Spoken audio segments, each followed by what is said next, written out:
सास का कायाकल्प। राधा को अपनी सास से बहुत प्यार था।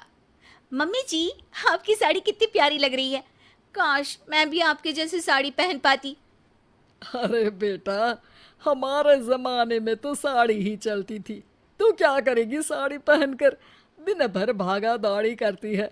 साड़ी कंफर्टेबल नहीं फील कराएगी। तू तो ऐसे ही जचती है बेटा। राधा सास को लेकर घूमने जाती, सैर करती और उनसे खूब बातें किया करती थी। एक दिन, अरे राधा और माँ, सुनो, अब हम लोगों को बम्बई चलना पड़ेगा।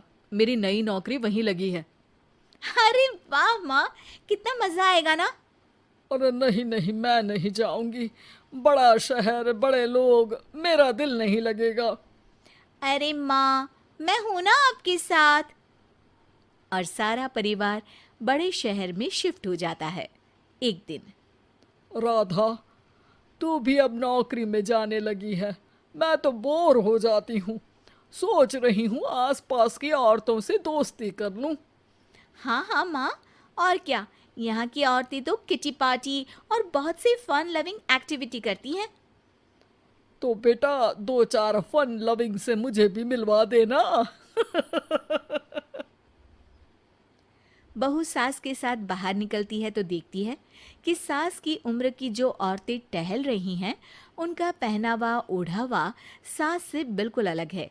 लेकिन फिर भी राधा एक औरत को रोकती है। Hello aunty, how are you? Oh great darling. Aunty, हम लोग यहाँ नए शिफ्ट हुए हैं। ये मेरी मम्मी है। क्या ये कल से आप लोगों को ज्वाइन कर सकती हैं? वो औरत सास की तरफ बड़ी ही अजीब नजरों से देखती है, फिर कहती है, अब ठीक है, कल से भेज देना। सास समझ जाती है कि उस औरत को वो ठीक नहीं लगी, लेकिन फिर भी वो कुछ नहीं बोलती। अगले दिन, अरे माँ, अच्छी सी साड़ी पहनकर तैयार होकर जाइए। आपको आपकी दोस्तों के पास जाना है ना। और नहीं नहीं, मैं सोच रही हूँ घर पर बैठकर टीवी देखूं। वैसे भी रामायण का नया एपिसोड आएगा। नहीं माँ, आप जाओ ना, लोगों से मिलो, बात करो, अच्छा लगेगा। ना चाहते हुए भी सास उन लोगों के पास जाती है, लेकिन सभी सास से बुरा व्यवहार करते हैं। सास मुंह लटकाकर घर आ जाती है। बहू समझ जाती है कि सास को कुछ हुआ है। वो रोज सास को पार्क में भेजती, लेकिन सास रोज मुंह लटकाकर वापस आ जाती। क्या हुआ माँ, आप बाहर जाकर खुश नहीं होती हैं? अरे बेटा, खुश तो हूँ लेकिन लेकिन क्या माँ, आपको तो लोगों से मिलना, बातें करना अच्छा लगता था। मैं देख रही हूँ कि आजकल आप बाहर से आती हैं तो परेशान सी दिखती हैं। सास कुछ नहीं कहती, अपने कमरे में चली जाती है। अगले दिन राधा चुपके से सास के पीछे पार्क में जाती है। हेलो, कैसे हैं आप लोग? एक औरत मुंह बनाकर साइड हो जाती है। सभी एक दूसरे से बात करती हैं, लेकिन राधा की सास साइड में चुपचाप अकेली बैठी रहती हैं। राधा घर आती है और सास के वापस आने का इंतजार करती है। सास मुंह लटकाकर घर आती है। अरे मम्मी जी, तब से इंतजार कर रही हूँ, जल्दी तैयार हो जाइए, मार्केट जाना है। राधा सास को लेकर बाजार जाती है और उन्हें कुछ मॉडर्न कपड़े दिलाती है। अगले दिन सास उन कपड़ों को पहनकर पार्क में जाती है। Oh my god, you are looking gorgeous. Beautiful top, कहाँ से लिया? हे, मेरे घर में कल किटी है, तुम जरूर आना। अजीब औरतें हो तुम लोग। मैं रोज आती थी, तब तो तुम लोग सीधे मुंह बात भी नहीं करती थी। आज इन कपड़ों को देखकर तुम मुझे घर बुला रही हो। लेकिन सुनो, अब मुझे तुम लोगों से कोई बात नहीं करनी और ना ही दोस्ती करनी है।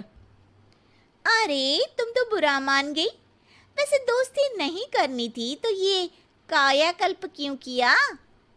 ये मेरी बहू ने किया है। मैं यहाँ सिर्फ ये देखने के लिए आई थी कि तुमको मुझसे समस्या है या मेरे कपड़ों से। कपड़े तो बदले जा सकते हैं। अच्छा चलो, जो भी हो, अब हम लोग तुम्हें अपने साथ रखने को तैयार हैं। लेकिन अब मुझे तुम लोग नहीं पसंद। ये बोलकर राधा की सास वहां से चली जाती है। वाह माँ जी, आज तो आपका चेहरा खिला खिला सा लग रहा है। लगता है आपकी सहेलियों ने आपको अपना लिया। हाँ, वो तो अपनाना ही था। दिखावे वाली जो है वो, मेरे कपड़े बदलते ही उनका दिल बदल गया। लेकिन आज मैं उन्हें मना कर आई, अरे क्यों माँ जी? क्योंकि उन लोगों को मुझसे नहीं मेरे कपड़ों से दोस्ती करनी थी। वैसे मेरे पास तो तू है ना, मेरी प्यारी बहू, मुझे किसी की जरूरत नहीं है। अरे नहीं नहीं माँ जी, आप ऐसा क्यों सोच रही हैं? बेटा ये गलत भी तो नहीं है, जैसा देश वैसा भेष। क्यों? ठीक है ना माँ, अब जब ये हम लोगों का देश है तो क्यों ना हम यहाँ का भेष अपना ले। हाँ हाँ जरूर, मैं तो तैयार हूँ। समय के साथ खुद को बदलने में कोई बुराई नहीं है, लेकिन कहीं नकल के चक्कर में बंदर ना दिखने लगूं। खैर, बहू लग जाती है सास की कायाकल्प।